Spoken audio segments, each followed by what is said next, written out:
हाँ, तू कह तो ठीक रही है। मैं सीधे सीधे कविता की मम्मी से ही बात कर लेती हूँ। अच्छा मम्मी, अब मैं फोन रखती हूँ। आप अपना ध्यान रखना, ठीक है? चल ठीक है बेटा।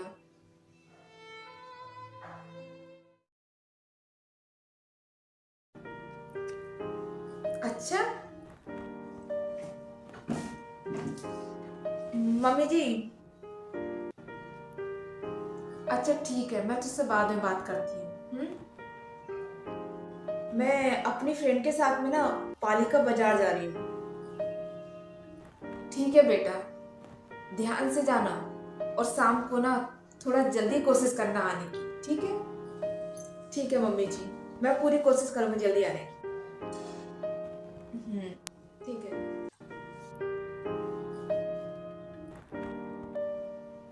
यही अच्छा मौका है, इसकी मम्मी को फोन करके बुला लेती हूँ।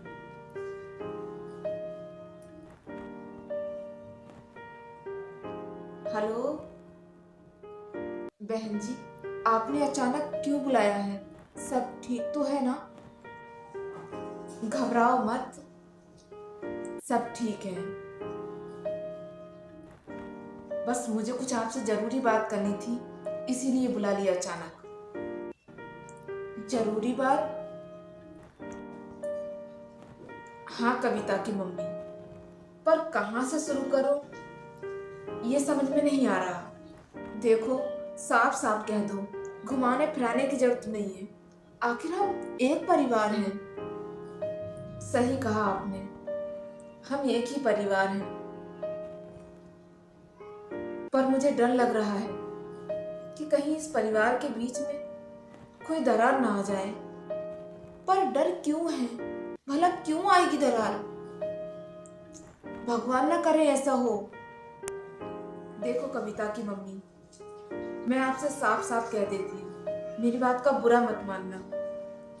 कविता का हर दूसरे तीसरे दिन आपके घर से खाना लाना मुझे बिल्कुल भी अच्छा नहीं लगता। अरे कभी कभार का तो चलता है, पर ये तो हर दूसरे तीसरे दिन की बात हो गई है। लो, क्यों पसंद नहीं है? ये भी कोई बात हुई भला? अरे हमें खाना बनाने में कोई परेशानी नहीं है, और न इसकी भाभी को कोई परेशानी है। फिर आप अपनी बेटी को खाना बनाकर दो, मुझे इसमें कोई परेशानी नहीं है।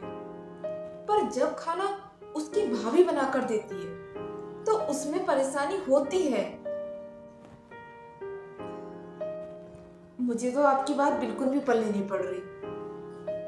बहन जी, आप आखिर कहना क्या चाहती हो?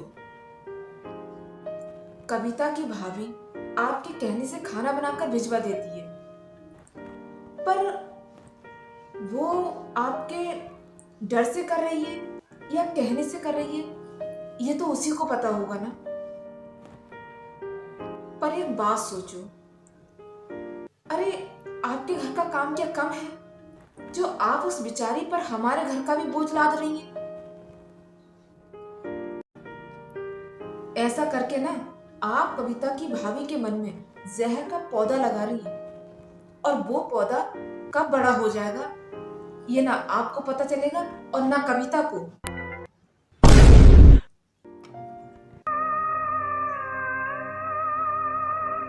आप जरा ठंडे दिमाग से सोचो, जो कविता की भाभी आपके सामने इज्जत दे पा रही है, क्या आपके ना होने पर वो कविता को इतनी इज्जत दे पाएगी? शायद नहीं। और कविता की आदत भी खराब हो गई है, जब भी उसका कुछ खाने का मन होगा तो या तो वो आपको फोन कर देगी या भाभी को।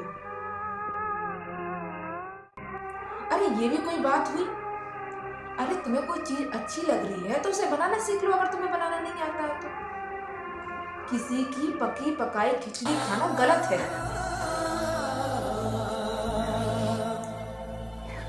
अब पता नहीं मैं आपको अपनी बात समझा पाई या नहीं, पर कुल मिलाकर बात यही है जो मैं आपसे कहना चाह रही थी। ना बहन जी, मैं समझ गई जो बात आप कहना चाह रही हैं। ये बात तो मैंने कभी सपने में भी नहीं सोची थी कि ऐसा भी हो जाएगा। आपने तो बहुत गहरी बात कह दी। मैं कविता को भी समझाऊंगी और उसकी भाभी को भी समझाऊंगी।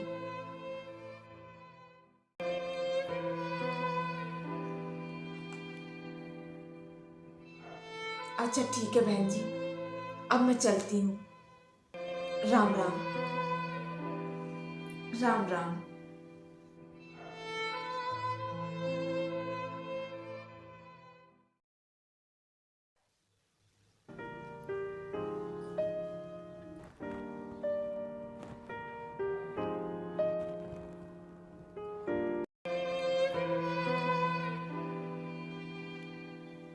अरे बहू आ गई? सब ठीक है तेरे घर पे? हाँ मम्मी जी, सब ठीक है। क्या बात है बेटा, बड़ी परेशान लग रही है।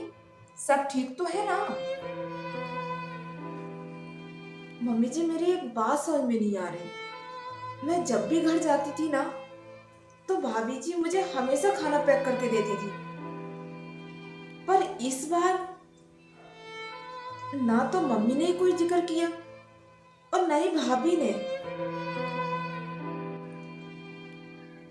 बात नहीं समझ में आई मेरी। लो, ये भी कोई बात हुई भला?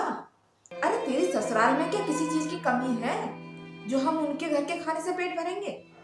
हैं? अरे जो तेरा मन करे वो बना और खा। हाँ मम्मी जी, आपने सही कहा। मेरे घर क्या किसी चीज की कमी है? जो भी मन करेगा बना के खा लूंगी। और नहीं तो क्या। जा, अब तू अपने कमरे में जाके आराम कर ले, ठीक है? ठीक है मम्मी जी।